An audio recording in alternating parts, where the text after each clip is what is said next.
What is happening, everybody? Welcome to another episode of Comic Book Weekly. I'm Mike Spider Slayer, and next to me we have Cat Comic Uno. Hello. Today we will not have Brant Fowler. He had a lot of stuff to do, so he didn't think he was going to get enough sleep. So we want to make sure that we're awake when we come to these shows, right? So we try. So we were happy to have a show once again. I know we weren't here for 2 weeks in a row. Certain things that were going on, instances you were away at cons. Brant had a chipped tooth last week. Like there was some stuff going on. And so we just decided to hold out on the 2 weeks. But we definitely wanted to make sure we were on today because we have a lot of comic book news to discuss because it has to deal with New York Comic Con. So we're definitely going to talk about that stuff. But what we're going to do today is that we're going to talk about not all of the comics that were originally on the docks. It's because of that busy week we had. I just had finished my comics and I kind of like read through them quickly. I know you didn't get to finish your comics. Brant didn't finish his comics. So we're like, let's just kind of do a shortened version of that. Yeah, and I always read my comics, but this weekend was just impossible being that, if you guys didn't know, I went to the Taylor Swift concert this past weekend, and it was just a very busy weekend, and I didn't get back till, I think it was last night till like around 7:30. So I had a tennis tournament to run on Saturday. I went to Miami, and then we had all that. So yeah, it was just busy stuff. So it was definitely challenging to read. I did read some stuff when I was in a hotel, but I didn't bring my comics with me. I read them on a tablet, and it was just like, it's always hard to read digital stuff, man. So I wouldn't even be on this show if I didn't take the day off yesterday. That's the only way I was able to read my books, is that the day after, and you could hear my voice. I was at New York Comic Con. I did 2 tables at New York Comic Con. I'm dead. But I took a day off yesterday, so I was like, oh, I'll read my comics. That's the only way I was able to finish them. Right? Yeah, absolutely, totally. How was it though? For your, it was really good. Yeah, no, it was really good. It was cool to do 2 tables because we've done Artist Alley before. And we just like, it was. I won't expand on everything that happened, but like some career stuff that was cool that happened, and just like people that you talk to. It's like, wow, you're kind of talking to these people as like a peer. I think that's really cool. And that ended up happening. And then, got some maybe cool variant covers in the works too for our books. Kickstarter stuff is always cool with doing the cons. You get to hang out with people who do Kickstarter, and I love people that do Kickstarter, so that was really fun.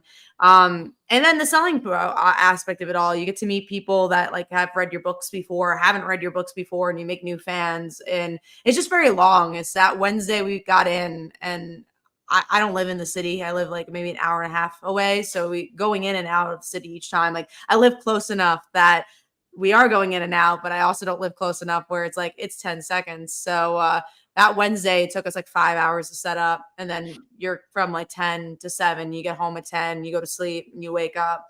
And then it was just hard on the body. But sure. I had such a good time, and it was so rewarding. And I love the show. I always say I wish I could have like somebody transport into my body so I get to like experience it all, but I don't have to feel it all. Yeah, and it's cool to kind of be on that side because back in the day when I did New York Comic Con, I used to just be the press. So now I don't even like get to see the panels anymore because I'm just like working, and I try to say hi to as many people as possible. The only thing I got to do, I have a friend who works at Ghost Machine, so I actually got like in the signing for Hyde Street. I got like the full book signed, so that was pretty cool. Oh, sweet. That's really cool. So I did that. Yeah, no, it was really fun. Every year you're doing something new, and it was cool to catch up with the news because there's some people who like talk about Vertigo a day before. I'm like, what's happening? And then I checked it on it. I'm like, oh, that's cool. Supposedly YouTube's being broken. I can't comment in live chat. I see it, Tevia. So yeah, obviously you're good.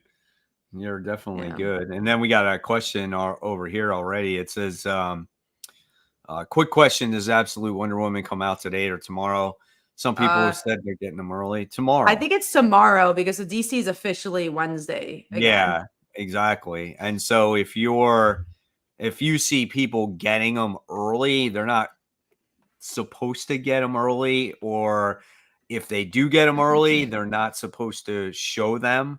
But a lot of times you see comic shops that actually have them and they kind of like showcase them. You know what I'm saying? But technically, if you're just a regular like consumer or buyer of comic books, like if you do get these, you should not show them online. So because the comic shops could get in trouble, especially if you say who you sold them, you know? Yeah. So just be aware of that. Yeah, try not to do that. But we will talk about Absolute Batman and DC All In. We're probably gonna wait until the news section because there is a news piece about Absolute Batman. So we'll talk about it there. And I'm sure DC All In we'll just talk about it as a whole at that point. Did you hear Zeb Wells is working with Rick Remender and Giant Generator? We did. I don't think we marked it off just because I don't think there's much to say about it. But there was also a comment about the Spider-Man panel at New York Comic Con. I didn't see it, so I don't have a huge opinion because I wasn't there, but I did hear about it. And I read a little bit about it. Yeah. You know what I'm saying? There was like this back and forth between somebody and stuff like that. But it is what it is at this point. But yeah, so what we're gonna do is we're gonna talk. It's not gonna be as long as a comic section just because there's a lot of news to talk about and we didn't read all the comics. So we're gonna dive into the comics first. So I'll start with you to kick things off. What is the comic that you want to talk about first? Yeah, there's going to be 3 comics that we're just going to chat about, and then we're going to go into our top 5. So I think first we'll talk about the werewolf book, so Batman Full Moon. I was actually pretty disappointed with this one. I didn't really love the art. I love horror stories, but I just couldn't get into this. I didn't like it as much. How about you? I actually didn't mind the story. I did think the artwork was not something that I anticipated. Like I wanted something. If you're gonna have a horror book, I want something to have a lot more detail, and especially like werewolves and blood and just all that stuff. And I think like I like the story. I'm intrigued on where it's going to go. I think when I rated it a B. When I talked about it. But yeah, character designs were a little bit off and whatnot. So, but it was all right. My biggest thing though was like Batman gets into this big fight with this werewolf. He gets like practically killed, and then literally it just. Oh, Mike paused for a second. Maybe I paused, but I think it's Mike. You tell me if I paused or Mike paused, but I'm pretty sure it's Mike. Yeah, it's Mike that paused on that side. Oh, he's good now. You paused for a second, but you're good. Okay. That was weird. Anyway, but yeah, so this was like this was a weird thing to me. You know what I'm saying? Like he's fighting and then he's all practically dead, and then he's like comes back and he's like, "Oh, I'm gonna go fight the next day." I think my prediction is he's going to change into a werewolf. I could be wrong, but usually that's what happens, right? You get bit or something happens from a werewolf, you become one. So that's the way I'm looking at it. Did it give you enough that you wanted to read more? Because for me, I was like, there's enough titles out there. I don't know if I need more. I'll check it out. I mean, the type of artwork that I got from it was an Andrea Sorrentino style of artwork. Okay. Yeah, which I'm not a huge fan of. So, but we'll see what happens. All right, so next up, we are going to talk about, let's do Batman and Robin, year 1. I like this, but it kind of goes back to our pull lists are getting so heavy. What does this offer? I've seen this story a billion times. I've seen them work together, and I don't know if there's anything here besides, like, look, it's good art. Like, it's Mark Waid and Chris Samney working together again, but when I got to the end of the book, I'm like, well, what is this offering me? And that was kind of my biggest problem. I just don't know if it was enough of a hook to be like, I need to get that issue too.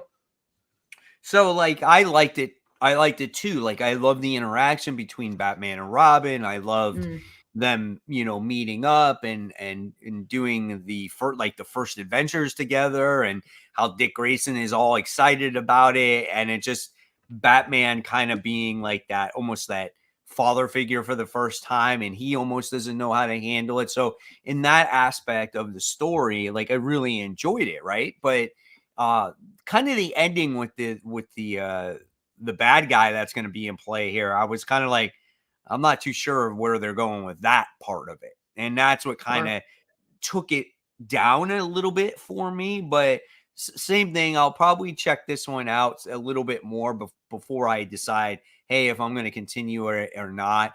But I do love the artwork in there. I think it's really well done. And again, Mark Waid's a good writer, so I'm not going to sit there and say, oh, this is going to be, a crappy read. So I don't know. We'll give it a solid try, and then I'll make a decision as time goes along here. I'm curious to see how many issues come out the week it comes out, because that's kind of going to give my determinant if I'll get issue 2 or not. But well, that makes sense. No, it wasn't bad. It's just like, again, we're getting to a point where I think tomorrow I'm getting like 20 books. So I'm like, yeah, I can't read 20 books in a day. So it just ends up. I'm right there with you too. And there's some that like, I'm really thinking like, do I buy these books? Do I not buy them books? So I haven't even made a decision if I'm going to buy all those books or not. Like I'm at like 20 or 21 right now. And I kind of don't want to continue to like go past that threshold. Like I feel like 20 is like more than enough. You know what I'm saying? Because that's a lot to read in 1 week and make videos and do a live show, so it becomes a challenge, Yeah, 100%. And for me, I read them all in 1 day. So it's just like, I don't want to read. I think a sweet spot is like 13 for me. Like I like a good 13 books.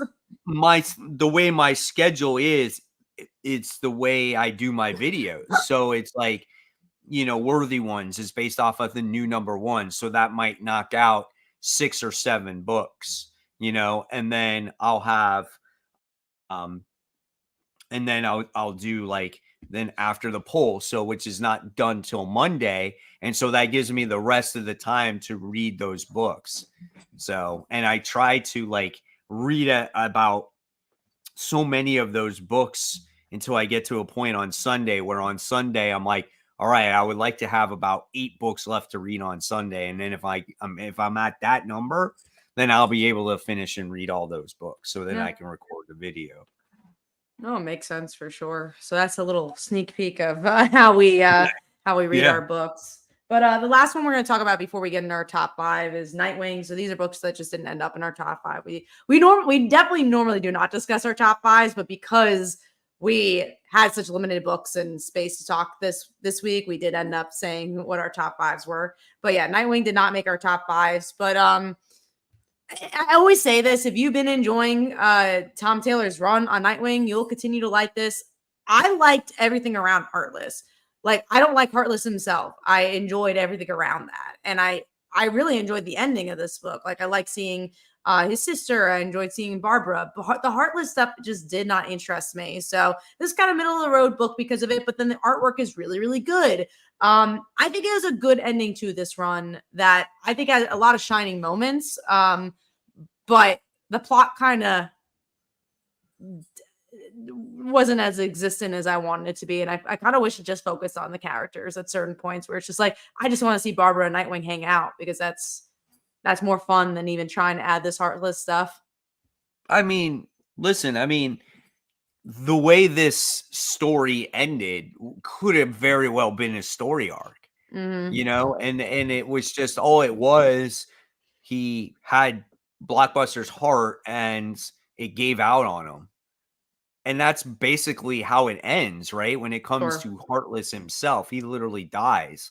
And it's kind of like, man, oh man, like you saw the writing on the wall from the very first page of the issue, when he was talking to the guy that takes care of him, his Alfred. And he just sits there and says, oh, you don't know when this art could, go on you. It's lasted longer than the others. So right away, that he's going to die in this issue based off of that situation, right? And so just the moments at the end were really good. I was a little upset that they shot the dog. I'm not going to lie. Yeah, but I think the dog's okay. Luckily they showed it because I was waiting to see if Haley was all right, because I thought when he picked up the dog or when he said, okay, good dog, it's time to rest now, I literally thought that the dog was dead. I'm like, dang, hopefully not, Tom Taylor, that, you're relying on shooting an animal to get a shock value. You know what I'm saying? But Right. that wasn't the case. The dog was okay, which was good. But I was worried there. And, again, it was fine for what it was. But this is something that could have been easily 6 issues. It really did not have to drag out this long. And I wish there would have been more character growth in all the other supporting cast characters, right? Yeah. I rather that. I think I rather those character moments than what we got. But yeah. Yeah, so those are the big books that I wanted to talk about. So I think we're just gonna jump into top 5. So let me know who wants to start, Mike. I am still trying to get in the order. I'm just gonna go with a generic order here. Nothing in view. There's one crazy. for sure. Okay. So let's do this. I'm gonna talk about Uncanny X-Men issue 4. So that was close for me, my top 5. It's a good book. So I liked this issue just because it was an origin story of this Sarah character. And she was interesting. She was a cool character. I liked her. Right. And obviously she was involved with Professor Xavier. And she just had a kid, right? And it was like she was left to take care of this kid. And somehow she developed this mutant power of being able to, I don't know, it sounds weird. It's like she's able to absorb power from like life all around her, like trees and animals and all kinds of weird shit like that. And you just get to see this crazy battle between her and Rogue. And I thought the fight in itself was just really interesting. I know like the kids are trying to interact and be part of this team, and you wind up getting to see Wolverine kind of get, brought back to the farm or whatever they are. And he's trying to heal up and all those different things. But the artwork here by David Marquez is just amazing. I think it's beautiful artwork. And it did leave to be an interesting issue to see, okay, where are we going to go with this? I mean, I honestly think, in my opinion, this is, when you look at a team of X-Men, I think this is the best book out there. Yeah, 100%. I like Exceptional X-Men, obviously, as like the solo series with Kitty, but this is everything I want an X-Men to be. I think it really gets the soap opera aspect. It's not too many characters to handle.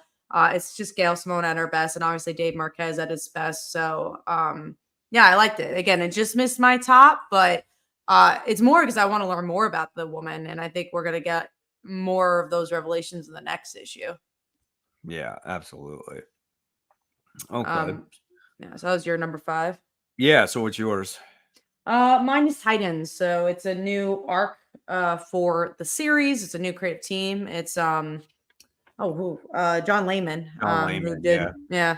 And I liked it. What I liked about it is the new status quo of a lot of these characters, where we get to see Donna as the leader now. Nightwing is like kind of taking a step back. Wally's not on the team at all. Like, I liked Roy's interaction. I think my only negative was that I don't love the art style. There's some awkward like positions that the characters are in, but I like the story. I think it really is a great all-in jumping on point. I agree. I really like this comic book too. I mean, it was pretty much in my top 5 for most of the part until I came across looking at the books, and I'm like, this one's just gonna miss it. I like John Layman as a writer. I don't think he's written a lot of mainstream comic books as of late, but he was the writer of that book Chew. And yes, I really love that story that he wrote. So I think he's a great writer. I think there's definitely strong potential in this comic. I just like, who was the threat? What was the enemy at the end? Oh, was it the Clock King? Was that who it is? I think it was Clock King, yeah. Yeah, messing with their, like, which I thought was cool. I thought that was interesting. Where like PTSD. That. Yeah. So it was kind of weird because it's like Dick Grayson just sits there and says, "Hey, Donna, you're going to be the leader now." And then right when this situation happened, he's like passing the buck. He's like, "So what do you think we got to do, Donna?" I was like, dude, you're no longer leader of the Titans, and you're just like dropping the ball on her, I thought it was funny, but I think it was a good jumping on point for readers to get everyone to understand what's going on, and the little flip-flops, like how you no longer have Wally West on the team, but you now have Arsenal on the team, which I thought was kind of cool.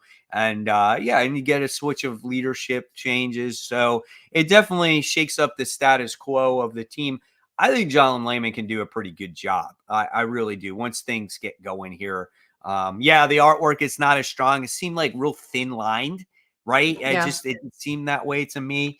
But overall, I thought it was fine. It was definitely a fun story. Yeah, no, I'm excited to read more. Again, I think it was just some awkward facial expressions, but I don't hate the art. I think the coloring is actually pretty solid for it. Yeah, cool. All right, so let's go on to your number 4. Mine is Powerpuff Girls issue 4. We get to see the girls try to enter a baking contest with Princess. There's some cheating that goes along the way, but it's kind of a fun story, and I like the cliffhanger in the end that Mojo Jojo wins this cupcake contest, and I was like, oh, that's fun. He wasn't the villain this time. It's one of the few of these all ages books that I feel like I'll continue to read. I don't think it's as strong as when Kelly Thompson was writing it. They have like different creative teams joining. Okay. But I actually want to see Powerpuff Girls and where it goes. Like Lilo and Stitch, I dropped because I'm like, oh, do I care where that goes? And a lot of the other ones just kind of seem one off. But we haven't seen the Powerpuff Girls in a while, and I think it embraces what it used to be in a modern lens. So I had fun with it. It's a good palate cleanser type book. I think is it going to be like new creative team every time, or they're rotating them like with the same ones? Do you know? It might be rotating. I know the artist is the writer for this. So the artist who did that first arc is the writer for this one. Oh, okay. Gotcha. All right. Awesome. My number 4 is actually Green Lantern issue 16. So this was a pretty solid read for me, as well as we get to see Carol play a significant role in this book as they're escaping the bad guy from here. Theros, I think his name is, or whatever happened. And she had to power this ship.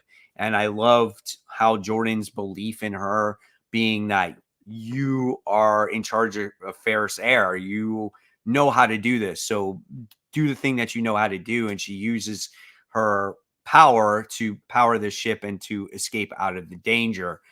We also get to see like the planet Mogo winds up, becoming in this Red Lantern, and it causes all this craziness. And it was just really well done. The art is really good. And then we wind up getting to see the Star Sapphire's like entity at the end of this issue too, which was quite interesting. So it definitely has me intrigued on where we're going to go in the future with this, but I liked it. And I think if you read the last issue of that special core issue, or I think you would have understood it even more. So that was my idea with it there. Yeah, I agree. I like how the lanterns are interacting with each other. I really do love Carol, as you know, and I think she had a really interesting role in this issue, like you mentioned. It was good. I agree in the kind of placement of it all, though. It's kind of a build-up issue, so it's not like a huge issue, and I think the artwork has been stronger in this series. But it's a good issue. I liked it, and I love this series. We do have a question from A+ Comics. Do they allow you to sell soda and water at Comic-Con booths? No, because you need a food license for that. So you're not allowed to sell food unless you have a license for that. Makes sense. Okay, so let's see. We were on. Is it your number 4, or did you? No, it was Powerpuff Girls, right? Yeah, so we're on number 3 now. All right, so you go with number 3, which is Green Lantern. So we already talked about it. Okay, gotcha. So my number 3 is actually Def Leppard's Hysteria. This is issue 0. And this is what company? This is from Vault. Interesting. So this is the book right here. I mean, heard of this one. Have you? Yeah, I don't think many people did hear. I read Godfather of Hell from Vault this week. I read that too. But for Def, have you heard of the band Def Leppard, Kat? Yeah. I've heard of them. I don't know much about them, but so they're a real popular band in like 80s and 90s. Like really, that was their peak. But overall, they're a solid band. I used to listen to them like all the time. and the actual lead guitarist of this actually co-wrote this comic book, and he is a huge comic book fan. And in the UK, I guess it was hard to get comic books back in the day, and like he likes to collect like the old Silver Age comics, which is really cool. But anyway, this comic is about very much to their roots. It's about about this guitar, I guess, that's cursed somehow. And so whoever possesses this guitar, I guess, will eventually kill them, right? So you wind up seeing this pre-story, this prequel about some story back in 1961 about some person playing this guitar. And then there was this plane that crashed. So obviously someone got this guitar, right? So then it goes to the current day in Chicago, and we wind up getting to see this girl. She leads this punk band. It's a band of 3, and the band's name is called Dark Side, which is kind of cool. And they got into this big like fight on a show that night, and they were on a podcast discussing it, and her guitar broke. So now she's got to go to the storage facility and get her grandfather's guitar. And supposedly it's probably going to be this guitar. And then it's going to go from there. So we'll see what happens with it. But it was a really interesting story, well written. I thought the artwork was pretty solid, and I'm looking forward to it. So yeah, I like how it's called Hysteria, based off of one of their most popular albums that they ever sold. So this definitely surprised me. I probably found out about it probably about a week and a half ago, and I'm like, oh, what the hell is this? So I'm going to definitely check it out. Yeah, no, I'm glad it met expectations, even though you didn't necessarily knew you were going to have expectations. Yeah, exactly. I was like, it's a Def Leppard book. Like, what is it going to be about? But it wasn't cheesy at all. I like how it goes to the horror side of things. All right, so let's go on to your number 2. Yes, before we do that, we actually have a question from Joseph Gore. Sure. Hey, Kat and Mike, great to see you both. Missing Brant, though. Is there any particular horror movies you like to watch this time of year? Halloween. I really like rewatching Halloween. I like Final Destination, Scream. I like slashers a lot, so I tend to rewatch those. Yeah, so this is bad. Me and my daughter have been on this like horror movie like kick as of late, and we have watched so many like different types of horror movies. I couldn't even remember all of them. Like it's just been back to back. But the one that stood out to me that I just most recently watched was Rise of the Evil Dead. And I didn't see that when it came out, and I wanted to see it. So we just most recently watched it, and I'm like, oh my God, this movie has so much gore and blood, and it just nonstop like craziness throughout the whole thing, and just the stuff that is said in it and everything else. Like, it is a creepy ass movie, but we absolutely loved it. I really liked it. I saw that one without seeing any of the other Evil Dead, so that was interesting. I saw that. I think one of my friends at a movie night, so I was like, yeah, I'll watch it, and it was gory. It wasn't, again, I don't have much context of the other Evil Dead, so I don't know if I was as attached. I don't think you do. You don't need to, though. You know what I'm saying? Not like, unless the ending, I think, is the only part that you're like, oh, you might understand a reference or two, but I agree. I yeah. But there wasn't, there was a few things that was said that you would have to understand, like the chick having a chainsaw, right? The blood that's all over them. That's all references to the old movies, but still, I thought it was a very entertaining, grotesque movie, you know? So, but I love horror movies. I just absolutely love them. I think the other day, almost 2 weeks ago, there was like a Nightmare on Elm Street marathon, and I watched like number 3, which is like Dream Warriors, then number 2, and then the first one. That, yeah.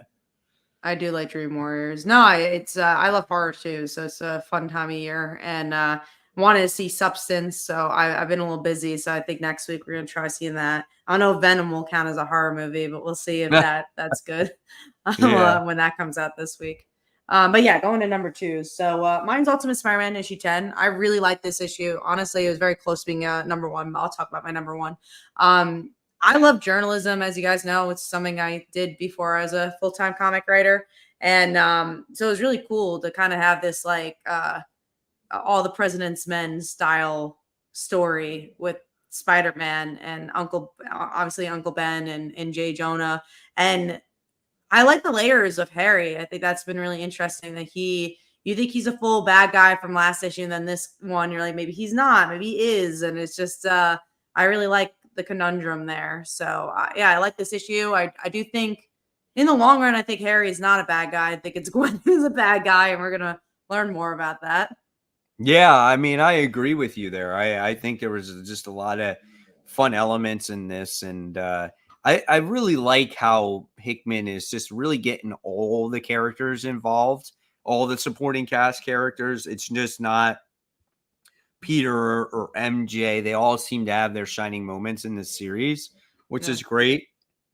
And then just them going to Gwen and just being able to talk with her and she gets all pissed off. She's like, I want my money back. You know what I'm saying? I just think there was such good moments there. And I think, what is it? Are we getting Black Cat next issue too? I think that's what's going to happen. Issue. Yeah. So overall, I mean, I really like this book too. It's so fun to read. I think I read this one actually twice because there's a lot of stuff that goes on in this one. So overall, it's a lot of fun. This was actually my number 1, so I expected get that done.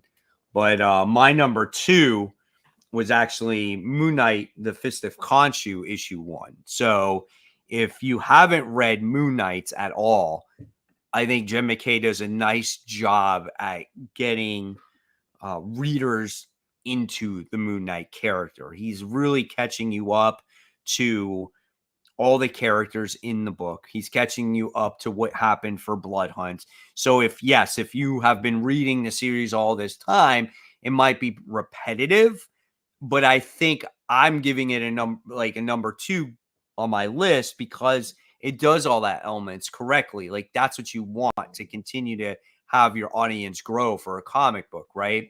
And the side story here is about this detective trying to get information from another detective, trying to get Moon Knight like out of the picture, right? Because there's this new guy on the streets that is pushing this drug, and I think it's called glitter. And so people get highly addicted to it, and Moon Knight goes to this guy, and he basically threatens him and says, you better quit or you're going to pay the consequences here. So I think it was kind of cool, the overall story and kind of the setup of what's to come here possibly with these two characters. So I think this is it's going to be another fun series here. I think out of all the books that Jed MacKay writes right now, I think he has the best handle on Moon Knight. It's not Avengers. It's not X-Men. I truly think that Moon Knight, he's got this book down. So that's the way I think about that one. Yeah, no, I haven't been reading that one, but from what I hear, Jed MacKay, obviously you would just see that he does a little bit better with the B characters than maybe the Avengers that we've been seeing, like you said. Exactly. My number 1's a book that you don't read. It's Wonder Woman, issue 14. In this issue, you actually see the origins of Trinity, her daughter, and Steve Trevor dies. It was kind of a pretty big issue. Really? Where he's dead. And the whole issue is about Wonder Woman mourning him. And that's why she creates Trinity, because she gets the sample of his hair and hers and creates her from clay. And that's the whole issue. It's really emotional issue. It's a really good start to a next arc for Wonder Woman. I wouldn't say it's new reader friendly, but because obviously you want that new reader friendly stuff. But so yeah, did he die because of absolute power? No, he died because of those people who had the lasso. They killed him. So they were like, how do you get to her? Kill Steve Trevor. Well, interesting. It was a So really yeah, big so not issue. new reader friendly, even though it's like an all-in issue. I wouldn't say so because I feel like you need to. I'm not saying it's not like I think maybe you could catch on if you've read comics before, but I think you have to know about those lasso people, and you kind of have to know about their relationship. You need to know Trinity. I guess you need to know Trinity's a character. Like again, is it the worst offender of not new read friendly? No, but Right. I respected this story a lot more because I had read the previous issues. Huh. Interesting. But it was Interesting. good. I know Wonder Woman hasn't been your thing, but I think they're making some moves with this series, and the artwork Yeah. was gorgeous. Artwork's always gorgeous. I can never deny that. I Mm. just can't get behind fucking Tom King's writing. I just can't. No, it's not for everybody, and it's It, usually not for it's me. I'm not. surprised. It's just too dense for me. Like I feel like he just goes into like too much. Like I don't need to know every little thing about every little detail about, you know what I'm saying? It takes me out of the story a lot. And I know like for some people it's fine and for others it's not, you know. It's just like it's the way he writes, and it's just something that's never resonated with me when it comes to his storytelling. It's ever since he was doing Batman, like I just couldn't get behind it. Like even in what was it? The what's it called? The Crisis, the Heroes in Crisis book. Yeah, Like I read that and I was like, okay, like it was interesting at first, but then it got so long-winded and everything else. And then he did it again in Batman, and it just keeps going on everything else, you know?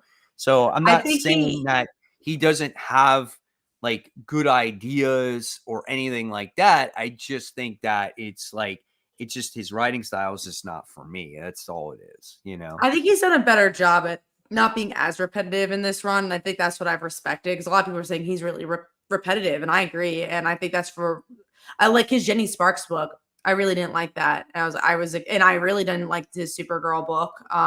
I know a lot of people do like that story though. But I love his Mr. Miracle. I'm really enjoying this Wonder Woman run. I liked half of the Batman run. Um, Right. but yeah, check this one out. But also again, Mike has given it a shot. Like you already know it's not your vibe, but if you haven't given it a Yeah. shot, see if this is your vibe because I think this is the best Wonder Woman has been in a really long time, and I'm usually not a fan of Wonder Woman if Yeah. I'm being honest. Like I like her as a character, but I tend not to read her solo series. Yeah. I mean, I've read quite a few issues of this run, and Yeah, there exactly. has been You've issues that given it a I've shot. yeah, there's even issues that I've enjoyed in this. I'm not gonna lie. Like it just overall, I'll read a good issue, and then it's like 2, 3 issues, and it's just like freaking really, you know what I'm saying? And then I lose interest again, you know. So, but yeah, Someone asked if we've read his Gotham book, Danger Street, or Hard Target. I haven't read any of those. I wasn't interested when they came out. I did read, I think, one issue of Danger Street, and I didn't love that one. what was Danger Street? It was with all those obscure characters. I want to say like Lady Cop was in it. It was like, yeah. I don't know if Maybe you read that first issue. I don't know. I don't know. Okay. So let's do this. Let's just go into our most anticipated, and then we'll dive into Yeah, the news, sure. and then we're done talking about the books. Yeah, sure. Uh, Yeah, let's I'll talk. however I'll you do want to this run it. since you're Yeah. you got that laryngitis going. So Yeah. I will go into this. So your number 3 this week, Kat, is the Tin Can Society issue 2, and this is Brant's number 2 as well. So are you excited about this one? Yeah, I loved issue one. I thought if you for you guys who don't know, it was about this group of friends who had this friend who had a disability and they like kind of got to know each other in high school. This friend ends up becoming like an Iron Man type character. He dies, and the group of friends, one of them murdered them. So it's this murder mystery that I think does disability consciousness really well. I really liked it, and I was really hooked by that first issue. So I hope issue two is just as good. Yeah, absolutely. I liked it as well. So definitely I had no idea what to expect going into that book. And then I was surprised on that first issue. So let's hope that the second issue continues the momentum and it doesn't suffer from that, you know, that second issue like downfall, right? I hope not, because we have seen that many times with Yeah, some very absolutely. first Yeah. issues. Okay, so number 2, let's see. You have Zatanna bring down the house. This is issue 5. This It's is the the last issue. conclusion. Yep, conclusion Mhm. to this. So, you excited to see how this wraps up? Yeah, this has been a really solid series. I think it's Mariko at our best. I wish more comics could be like this, just really character driven, and honestly, good twists and turns with her dad. So I've been really loving this series, and if you haven't checked it out, this is something that's actually very new reader friendly for people who don't know much about Zatanna. Yeah, absolutely. So my number 3 and Brant's actual number 2 is Void Rivals. This is issue Mm. 13. This is actually the beginning of a new story arc, and then we're introduced to a character that it was from G.I. Joe, and her name is Pythona. And this just blows my mind because I have no idea how this character actually is here in the Void Rival or the Energon universe. So that definitely, I'm sure, piques my interest and Brandt's interest as well. And then my number 2 is actually Grommets. This is issue 5. So Rick Remender continues to write this story about these skater kids, and it's kind of cool because they're having a party probably at the kid's house last we read, and it looks like these like jocks are gonna like crash this party. So I'm excited to see what happens in that. So really cool stuff. All right, and then your number 1 is Absolute Wonder Woman issue 1. So that's that one's written by Kelly Thompson, and it's highly anticipated for a lot of people. Yeah, I mean, we'll talk about Absolute Batman later, like we mentioned, to kind of get our opinions. But I mean, a spoiler alert, I really liked it. I was really pleasantly surprised by Absolute Batman. Again, we'll get to the nitty gritty of that. So Kelly Thompson is like this warrior Wonder Woman. I'm really fascinated to see where it's gonna go. Yeah, absolutely. Infamous Mike Manhattan said, "Did you guys talk about the Radiant Black finale?" That's And the one book I didn't read because yeah, it's a little bit with the 2 issues, it becomes a little bit of a challenge to read if I'm being honest. So I didn't end up reading that one. I'm on the fence if I'm going to continue the series if I'm being honest, just because again there's so many books. But I know Brant really likes Radiant Black. yeah, and I actually dropped it because of this whole war, and this is something that I thought I was going to really enjoy, but then with the 2 issues, and then I felt like it took a long time for him to come out, kind of took me out of the story.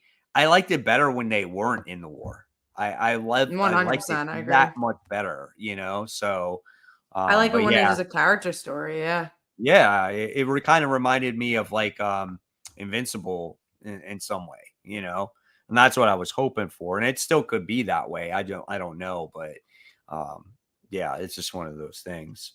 But going back to this, Brant and I's number 1 most anticipated is Rook Exodus. This is issue 6. This is a face off against Urshaw and Rook. And this is something that a lot of the fans of the book have been looking forward to. The artwork here by Jason Fabok is going to be absolutely amazing. I can only imagine the artwork that's going to be in this issue. This book delivers each and every month it comes out. This is like in my top 5 of the year. So I am so excited for this, and I'm sure Brant agrees with me on this particular book. All right. So I So think yeah, that's all the most anticipated. Mhm. trade paperback for Grommets, I guarantee you'll breeze through that thing in about 20 minutes because you're not going to want to put that thing down. It's such a fun book. It's so well written. And yeah, and it's easy to read too. I agree. Yeah, It's a great slice of yeah, life. absolutely. All right, so there are our most anticipated. Now we're going to go into the whole, most of the news this week is all New York Comic Con news. So we're going to go into that now. Yes. Before I jump in, I do have a Kickstarter going on, so I am gonna share the screen and show you guys that. So Like Fatherly Daughter, if you guys like superhero books, it's returning. We did the whole origin story with like Fatherly Daughter, and for you guys to let you know what it's about a high school girl. Father left her to become a full-time superhero. Everyone in the world loves him except for her. and then she inherits his abilities. So in the story, the origin story is that her mom is a villain, works for the KGB, and is like a killer. And her dad dies because of the KGB. And Casey kills somebody along the way. So we get to see her kind of torn between her mom and her dad. A, that she has to take over her dad's mantle. And then B, this idea of like, am I a villain? Am I a bad person? So this whole arc is about the grief of her father, and also figuring out, is she like her mother? So it's a really fun arc. If you love superheroes, I think you're going to really enjoy this one. Some really great artwork as well from Tango. So if you like kind of Batman the Anime series, I would say it's a similar style to that. Really proud of this one. We also have a recap. So if you haven't read any of the other issues, it's a really easy jumping on point. It's an actual jumping on point. So go check that out. Really, really happy with that book. So want as many people to be able to read it. I'm going to put the link in the comments. All right, let's get into the news here. So there's not a lot of media news. We have dynamic duo anime movie. I just think it's interesting that we're finally getting like a Robins movie. I like the Robins, so I don't feel like DC's done enough with them. So I'm excited about that. So that's my quick talk about that, because that's kind of old news. And then next up is the Henry Cavill, who's gonna be in a Voltron movie. You and Brant want to talk about that. Brant's not here, but there's not much to discuss. I mean, obviously, yeah, he's gonna be in a Voltron thing, but Henry Cavill's in a lot of stuff, man. Sure. And now he's gonna be in Voltron too. So is this a live action thing? I think so, yeah. So yeah, I mean that's kind of wild, though. I mean, I'll definitely be on board just to check it out for sure. If it's live action, for sure, I would want to see that. Also, we have a comment from Infamous Mike Manhattan. Did you hear that Local Man's going on hiatus? I think we've all dropped Local Man, sadly. It just kind of went a different direction than I expected. But sorry for everyone who's still reading it. I know, I like the creative team. It's just kind of lost me. Let's get into some news here. So let's look at the new Spider-Man suit. This is again a little older news, but let's see. I'm sharing my screen. This is the first look of the suit, which doesn't look too practical. I mean, it's very much Doctor Strange, obviously, and then it's silver, and so. Yeah, I mean it'll be interesting to see what's going to happen with this version of Spider-Man and this story that is going to happen. Listen, I think this is something a little bit quite different than what we've been getting from, as of late. So anything that's connected to Doctor Doom and whatnot, I think is going to be probably a fun read. I don't think you can take this one too seriously, I would think. I think this is just one of those stories that's going to go on for a little while. Have fun with it, enjoy it, and then we'll see who the next creative team is for Amazing Spider-Man. Yeah, no, for sure. All right, let's get into the next thing, which is new Spawn titles. There's a lot of new Spawn titles. I don't know if you wanted to talk about a few of them. I looked at this when we when you first, I could try breaking it down. So here, I have them on my screen here. Okay, go ahead. So I know I'm looking at my other computer. I know No Home Here. Then there's, this one doesn't even have a title on it. Then there's Medieval Spawn, which is coming out in January. And then there is Spawn 77. So that's quite interesting. And then what else is here? What else is it labeled? So, and then there's Spawn issue 360. Yeah. Then Spawn Dark Ages, and that one's done by Liam Sharp. And so, yeah. And then Medieval Spawn is done by Rory McConneville and Marco Tree. I don't know how to say that name.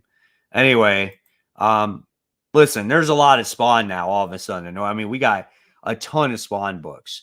So I think it's going to be one of those things where try them out, see what you like, and you read what you read. And if not, if you don't like it, you don't like it, right? I mean, that's all you can do at this point.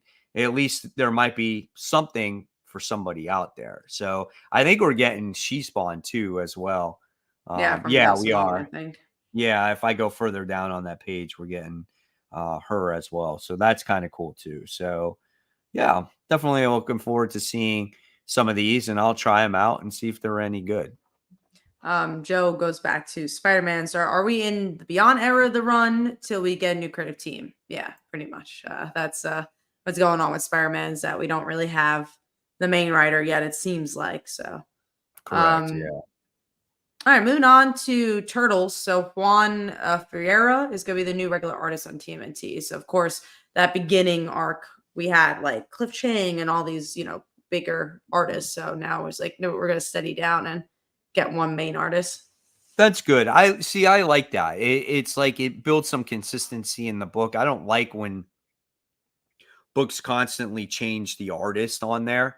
I think it's very frustrating. Even like nothing for nothing. Like I know I'm not the biggest fan of John Romita Jr. We can both admit to that. But in all reality, if you have an artist that is on your book, right, you would think, okay, this is going to be the artist that's on my book. And this kind of goes for Incredible Hulk as well. Nick Klein is advertised as the artist, right? Literally, like every 2 issues, the guy does not do a couple of issues, Sure. And I just feel like, man, if you are the advertised artist, then you need to do the whole book. Otherwise, advertise the secondary artist as well. I think that would be important. Then you can, let people know what their expectations are going forward. You can't just say, oh yeah, we got, Philip Kennedy Johnson written Incredible Hulk, and then you got Nick Klein as your artist, and then 2 issues later, he's got his fill-in artist in there. That just, to me, that doesn't make sense. That's kind of misleading to me. So Yeah. I'm happy for Turtles to have that regular artist. Let's hope they do every single issue, right? We could hope. I don't disagree. I do wish if you could kind of have like a tag team in that regard. Well, I mean, when you go back to like indie books for like Invincible, Walking Dead, it's like 2 main artists. Saga, right? It's the same artist all the way through, Let's go into the next thing here, which is okay. We could talk about Absolute Batman with this. Absolute Batman issue 1. It is their cover sells for $70,000, like the original art. Which I mean, there's a lot of buzz around it, so I could see that with the OGR. 70 is a lot, but I could see why it's getting the buzz. And again, we didn't get to talk about the issue, but I really liked it. I was pleasantly surprised because I didn't really know what to expect, but I really liked how modern it was. I liked the twists and turns of who Alfred was and that his mom was still alive, the mass shooting aspect of it all. I thought it was a really cool first issue. Yeah, I thought Absolute Batman was really good. I can't believe it. $70,000. It's promotional art. That's what it is. So I think it's promotional art. I thought it was his original art or whatever. It's the cover, I'm pretty sure. Oh, okay. So I think that's kind of cool. Hey man, I guess it's worth what people pay for it, right? So if it's 70,000, then it's 70,000. I think that's pretty cool. But overall, yeah, Absolute Batman is I think a hit. I think people really enjoyed it. There's a second printing coming out. I don't know if that's this week or not. It's a different cover. But if you haven't read it, but I don't know who hasn't, I think you should read it. I think it's good. I think it's a good Elseworlds type of story, and hopefully they continue to make it different. And I think that's what makes it unique. Yeah, it doesn't feel like the other Spider-Mans. All right, moving on. Absolute Batman was great. I think it showed too much in the issue 1 other than give us a chance to wander through the first arc. We'll see. Maybe they'll reveal even more stuff. That way it's like, oh, wait, there's actually even more they're going to dig through. Exactly. Next up is Lucky Devils is coming into Image. This has to do with 8 billion genies. I know you really like that title.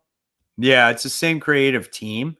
So you can expect probably a similar vibe, I would think, when it comes to that comic book. So I'll definitely check it out. I know they've been already taking like pre-orders on certain like special issues of this on Charles Soule's website. So if you want like a special edition of this book, you might want to go on there now before it sells out. But I think this could be a pretty fun series. So if you liked 8 billion genies, again, you can expect something of that nature. Next up, we got DC webcomics are coming. You know, DC's tried this before. Obviously, they have their webtoon as well. And I think it's interesting to see what type of books they had. Nightwing, Raven, I think Harley. I think those fit for their scroll format. I'd be curious to see how popular they are. Because again, I don't know how popular Marvel ones are. So, but obviously Marvel's still doing them. So I guess it's for an audience. So I hope it's successful. But I also think they're already on webtoons. So I don't really know why they had to do it. But if you're trying to catch a new audience and you get it, then that's great. Yeah, absolutely. All right, moving on to Spider-Boy to introduce Hulkette. So I know they just introduced or they're going to introduce the Spider-Girl character. I think it's this I don't remember. week. Okay, because I'm buying that issue. I'm like, I know I didn't read it yet, so I don't know when it comes out. So now now it's Hulkette, and I think all these younger characters have to do with that new Champions book. So I think that's why they're introducing them. I'm trying to remember. There was something significant about the article, and now I can't remember it. But I guess you're going to find out like her origin story or something like that in this comic, or where she comes from. I don't know, but I mean, it's intriguing. I know they're trying to make Spider-Boy, this big thing comic or Dan Slott's trying to make Spider-Boy this like relevant comic to where everyone should read it by introducing more characters and things like that, which is cool. I mean, listen, I like Spider-Boy. I think it's a well-written book. I think it's fun. I think it is creative. I like how there's different characters coming out. It's its own story. It doesn't rely on Spider-Man to sell the book. So yeah, I think it's all right for me. Infamous Mike Mahan says, have you heard about Rick Remender and the artist for Outcast have a new book called The Seasons? It's a 4 teenage girls fighting evil circus. Sounds fun. I like the art from Outcast, so I'll check it out. Yeah, absolutely. All right, moving on. Yeah, I think it sounds up our alley. Moving on to, I think one of the bigger news pieces is the IDW new logo. So I'm going to show the new logo. It looks different for sure. Here it is. Yeah, I never know how to feel about logos that change so dramatically. So this doesn't even have the W anymore. I've tried to, when I was reading the article, it says like the W is within within it, yeah. Within the I and the D. I guess I don't know. It just looks like ID. The top of the D closes the W on the right-hand side. So that is the W. Does that make sense? I see it. It's just weird. You see it now? Like you see and the top of the D is, so it's kind of deceiving. It like almost looks like ID, but yeah, exactly. Then it's stupid. I honestly don't like it. There was nothing wrong with the old logo. Yeah, and when you go so drastically out of like your marketing, it makes it confusing for people who are just looking for your books. Yeah, they already have problems selling books, so it's like you don't need to do that drastic of a change. Yeah. All right, moving on to Jeremy Adams is doing Aquaman series. Hell yeah. I'm not usually an Aquaman fan, but he's been killing it on every series he writes, so I'm on board. Yeah, so I didn't know that this news was there until this morning. And so I read it and I'm like, oh shit, now Jeremy Adams is going to make me buy an Aquaman book, and I don't read freaking Aquaman at all. And the concept art and the things like that were on it looked pretty cool too. So I was kind of excited for it. So I'm like, Jeremy Adams made me read Flash, right? And then obviously Green Lantern, which I'm a fan of anyway. But now doing Aquaman, definitely going to check that book out for sure. No, I feel that too. I'm really excited for it. And then we have a Just League Adam project. I'm not usually a big Adam fan, but I really like Ryan Parrott's writing. So he is writing Adam, and he's collaborating with I know he's collaborating with somebody. John Ridley, who did the origin story of Amanda Waller. So Oh, yeah, okay. I'm in. I'm gonna check it out. I'll check out That's the first cool. issue. All right, moving on to IDW horror imprint. I thought this was really cool because of the properties they picked. So you have things like Smile and like Twilight, A Quiet Place, Sleepy Hollow. Is a cool mixture of things that are very current and obviously old school, like Twilight Zone. So I think this is a really good move for their work for hire. And obviously, there's like Beneath the Trees is going to be like part of that imprint as well. Oh, okay. So yeah, so like Smile was one of those other movies that me and my daughter saw just recently. She saw it for the first I time. hated the first one, but Did you I'm really? curious. I hated it. I don't get scared by pop-ups, so it being majority a pop-up movie did nothing for me, and I just didn't like the characters. I was also sick when I saw it. I was getting over a cold, so I feel like I was like falling asleep as well. So may I have to give it Maybe that's another why. shot, but I hated it. It wasn't really the jump scares that I felt that made it a fun movie for me to watch. I just liked just kind of like the creepiness of it. Just like I liked how insane she was actually going. I think that's what I liked about it. Like the mental side of it, because she is a therapist, right? And then she's going through it, and so psychologically she's like literally losing it. Like I thought that was what made the movie for me, you know.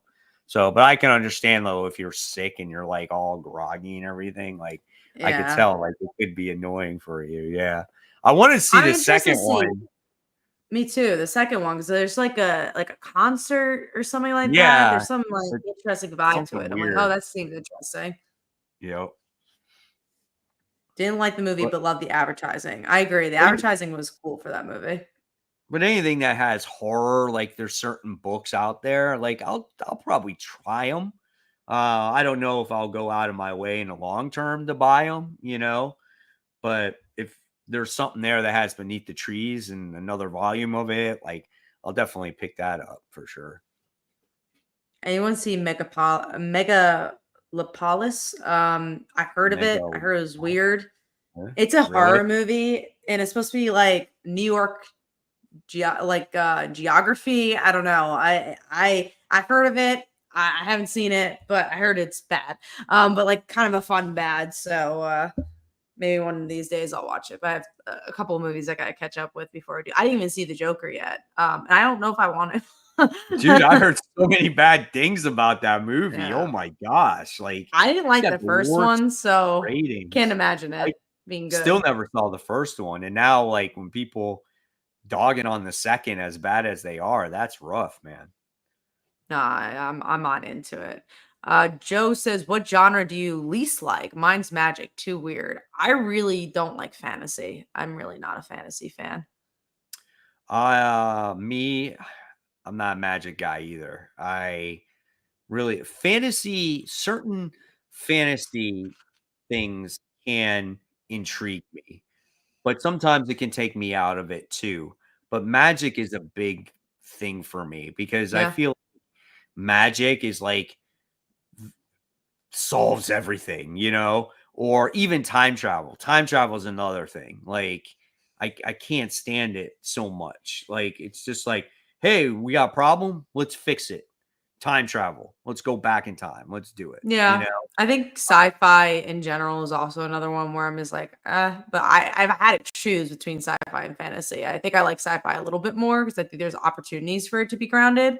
Right. But I genuinely just like, I don't like D&D type stuff. That's just not my thing. It just kind Right. of goes over my head. Um, all right, let's go into, well, there's a comment here. I want Sentinels to be a 4-star book, and all that out of Asher's titles do very well. I did not like Sentinels. I was not a fan of that book.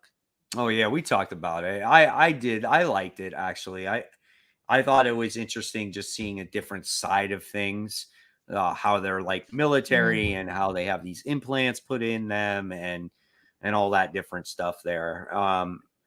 And just kind of them in a way being used, you know. So I like that part of it. Moving on to Comixology expands original titles. I think that's cool. It's been a while since we know where Comixology was going to land with that. I don't know if they still have their Dark Horse deal to also get into print, but yeah, good for them. Yeah, same. I mean, if you get, you know, your own titles on your platform, I think that's great. It gives people another place to go to read comic books. And at the end of the day, I think that's what we want. We want that. So even though it's like a comicsology thing, I don't think it's a bad thing. What are your thoughts on Magic being a foil of Superman in the way of a weakness? I think some stories do it well and some stories do it in a boring way. So the latest one was Zatanna. I thought was pretty Yeah. fun. Yeah. Yeah. I mean, I don't know. It's weird. To me, it's weird. It's just like, hey, how can we stop Superman? Let's throw magic at him. Yeah, I don't think It's fucking it's used Superman. very often Like, either. he's one of the most powerful beings. And all of a sudden, we're going to throw a little magic spell on him. And it's going to, why don't you magically create kryptonite and kill him? Why hasn't that been a thing yet? Has it? I don't know. But you could, right? You could find kryptonite and kill Superman. I don't know. But yeah, it's like you could literally think of and conjure something up with magic, and then there you go. That's how you stop Superman. And I don't like that. That's just me though. No, I feel neutral on it, but like I said, I think it depends on the comic. Marvel announces Rise of the Emperor of Doom, which I think we kind of already knew was happening, but now it's official that it's happening, and it's because of the movie. You know, that's all you gotta say. You just kind of get to see that story of him becoming Emperor Doom. So I think that's cool. I mean, listen, I know we haven't had very much Doctor Doom in a few years. So now you're going to get a lot of Doctor Doom, but it's cool. I think Doom as a character, I feel like he is, if he's written right, he's very, very good character. We answered half of this question already, but there's another layer to it. But Monotone Guy said, how did people get advanced copies of the absolute titles? We talked about the comic shops, but there are a few people that also just get it from DC. Like they give advanced copies. So that's another way some of the people get it. But like if it's just a normal reader, they're most likely just getting it from their comic shop in a way that they shouldn't have been getting it. Again, not the customer's fault, sometimes just the shop's fault. Ultimate Wolverine's coming out. I'm curious about this because X-Men is so different. I don't know what to expect with this. So this book has nothing to do with Ultimate X-Men. That's so weird to me. So this book has to do with the Maker. The Maker is the one that is controlling what's it called? Him, Magic, and Colossus are creating Ultimate Wolverine. Okay. So he is going to be this what's my freaking more of an experiment. He's going to be like Winter Soldier. He is a mix between like Winter Soldier and Wolverine. And so he's going to be part of their army to stop obviously the Ultimates. So, and it's going to be introduced to in a one shot type of special, like a Ultimates Year One special. So it's going to be introduced there, and then he's going to come out with his regular ongoing series. So that's what this story is about. So yeah, he's definitely like a Winter Soldier character. He has the Winter Soldier mask. He's got the star on his actual outfit. things like that. So that's what's going on there. I'm definitely interested in reading it. And I'll check out any of the Ultimate titles. I won't maybe keep them on my pull list, but I'll check them out. Yeah, for sure. It looks pretty badass though. It really does. Next up, Doom Academy. That's just their Strange Academy. So we're now seeing Doom Academy. Yeah, I mean, so Doom is going to be in charge. So if we can get this the Strange Academy kids in some kind of comic, I'm on board for that. I truly am, because I do miss those kids, and I feel like there needs to be some type of series with those kids all the time. You know what I'm saying? So and they're pretty consistent with it too. So for the most part, we get a lot of Strange Academy. Yeah. I'm glad it's been successful for them. All right, moving on to Eddie Brock, who's becoming Carnage. I've been following Eddie's story for a long time, since like Donny Cates, which Donny Cates was at New York Comic Con, so hopefully that's a good sign. Oh, good. We'll get some Donny Cates soon. But yeah, I haven't been following it. So I don't know if this is a good thing or a bad thing for his character, but from the outside looking in, I don't care. So this all obviously has to stem out of Venom War, because it looks like Eddie is no longer going to be part of the Venom symbiote. Somebody else is taking over the Venom symbiote. I don't know who that is yet. If people do know, don't tell us in the comment section below, because it would be a spoiler. So he's completely changing. When does Venomverse end? Venom War. I don't know. Soon, I guess. Soon. Right. So, but I don't know what's going on. Like, I've been reading Carnage, and I don't know exactly what's happening there. Like how Cletus goes away to the point where now like Eddie takes it over. And I just find that very odd to me, because it's like Cletus, even though like the Carnage symbiote, yes, is still part of, Eddie Brock at the end of the day, because it is his spawn, but he's never been the host like of the Carnage symbiote. So it's kind of weird. You know what I'm saying? So I don't know. And he's got to somehow control the serialistic aspects of the symbiote. So I don't know. It'll be weird. It'll be weird to see that. I don't know what to really think, but here we got a couple of comments here. So it's Venom War ends late November. Okay. So we'll see answers then. Next up is Peacemaker is getting a comic. So this is for the wait, because obviously James Gunn's been busy. So he's a consultant on it. The writer of this book is Tim Seeley. We got Mitch Gerards, who's doing the art, which I believe is the artist who did Miss Miracle, which I really like. Yeah, I'm interested. Vigilante's not been the person I like the most from Peacemaker, but anything that gives us more from that show, I'm excited about. That's cool. I mean, listen, I think that's really awesome. I still haven't checked out any of that stuff, so that's cool that they're coming out with it. I don't know if I will ever get a chance to check out Peacemaker, but I'm glad. I think at this point, if it's been this long, maybe season 2, but I don't know. Yeah, but I mean, I'm happy that they're coming out with something to kind of keep the ball rolling here on that. Yeah, I think they had to. Is this DCU or DC Comics? I mean, it's DC Comics publishing it, but I'm guessing it's going to connect to the TV show a bit more than the version of the DC Comics character. Let's see. What is a superhero property that debuted on TV that you like to see as a comic? I don't know. Heroes, but it's been a comic. I feel like most of them have become comics in some shape or form if they were a superhero property. I mean, look at Power Rangers. Even them have become comics. Yeah, I mean, when you look at it, it's like, yeah, Transformers, you got Voltron, when you look at all the stuff that has come out, like it's all been a comic book, I would think, at this point in time. I mean, yeah, it's hard to come up with it. That is a difficult question for sure. Thank you for asking, though. Sorry we don't have an answer. And Ben 10's becoming a comic, so there you go. Someone mentioned Ben 10, but that is gonna be a Dynamite comic, and has been a comic in the past. So this is a teaser, but Spider-Verse versus Venomverse. I don't care about it. I'm so done with the Spider-Verse things, but if you've been It enjoying doesn't it, that's stop cool. though.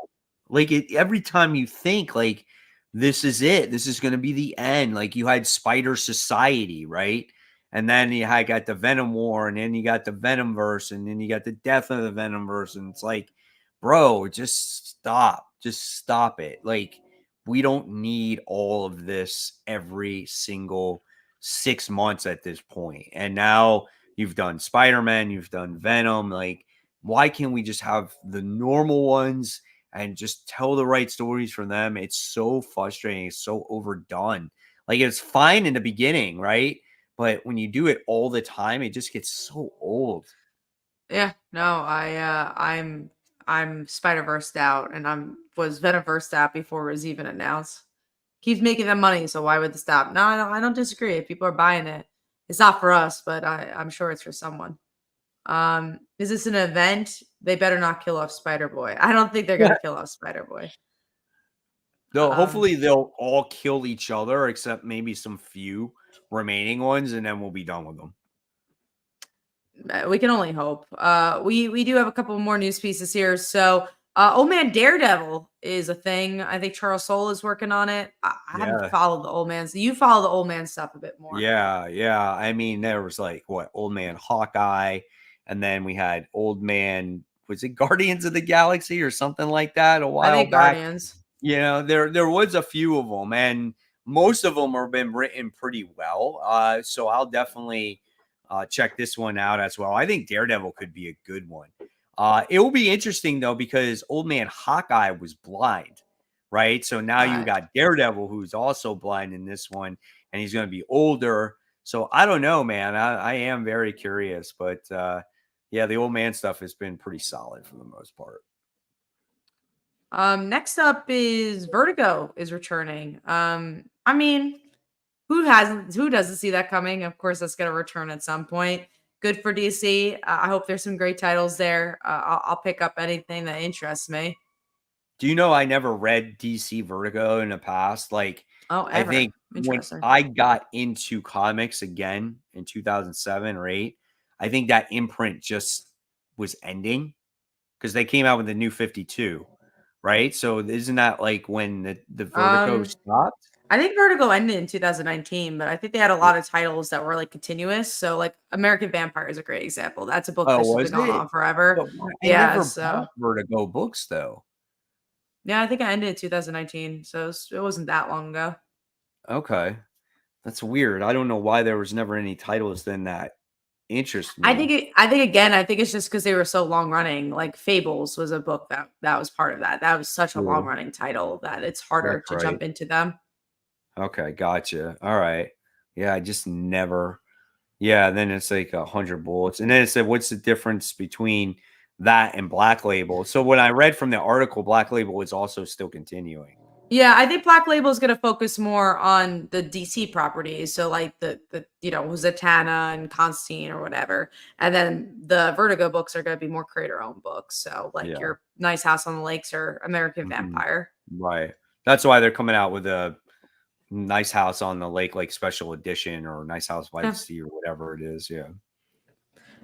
So last thing, this is more DC news. Zdarsky is leaving Batman, which I think we kind of saw the writing on the wall with that. And we have, I don't know if I read this correctly. The Hush 2 sequel with Jim Lee is going to continue in that series, but only that arc, and then there's going to be another Batman creative team. I might have read that wrong. I think I know they're doing a Hush 2, which I don't have too many opinions. Didn't they have another Hush? It's Hush, I, right? I think it's Hush that they're doing a sequel for. But I thought I they already don't had know. a I Hush 2. all as I know is that I knew that Jeb Loeb and Jim Lee were taking over the Bat title. For that. But that's all I knew about it. And I know Chip Zdarsky was leaving, and I know that that I think his last issue's in February.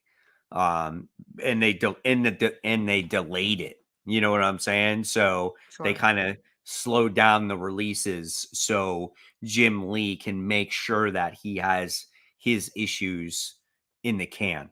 So they're not delayed. Kind of like how, remember Superman Unchained, how delayed that was. So now they're going to make sure that his stuff is complete, since he has so much responsibility as being in charge of DC. In charge of DC basically. And listen, I think this will definitely get people on board to buy more Batman. I think Batman always sells regardless, but I still think the numbers have dropped. And I think that if you get Jim Lee on the book and Jeb Loeb for one of the most popular stories that came out, that creative team, whether it is a Hush 2 or not, I think it's just going to sell like freaking gangbusters, especially when you release all those variant covers and all that other stuff. And the trade, I think it'll do really well as a collection because Hush did really well as a collection. Again, does it excite me personally? No, I'm not like a huge fan of Hush. But I'm interested to see where Batman goes. I think it's needed a spark for a really long time. And again, maybe that's just absolute Batman, like Ultimate Spider-Man's been that for Marvel. So I don't know. I don't know how I feel about Zdarsky leaving. I feel like he had more to say, but I also feel like he never had time to say it because there was a lot of in and outs. It's a shame because I feel like it's a run that had a lot of potential that just didn't.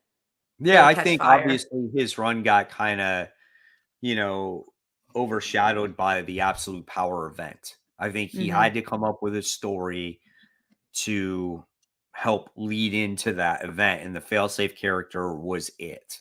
So he didn't have the time to tell the story he wanted to tell, and now he's finally getting that chance to kind of tell it, and now he's getting kicked off the book. So it really sucks for him. You know what I'm saying? So, and it's kind of weird because they did come out with Absolute Batman, and that is the book where you would think, not like people are like, oh, Absolute Batman, this is something different. So does that kind of take the sales a little bit out of Jim Lee and Jeff Loeb's up and coming run? It could. Right? I mean, I don't know. So we'll see what happens. That's, believe it or not, all the news. It was a lot of New York Comic Con news, as you could tell. Next week, hopefully we're back in motion. I'm getting a lot of books tomorrow, as we were talking about. There'll, I'm sure, be a lot to talk about. Obviously, after Wonder Woman.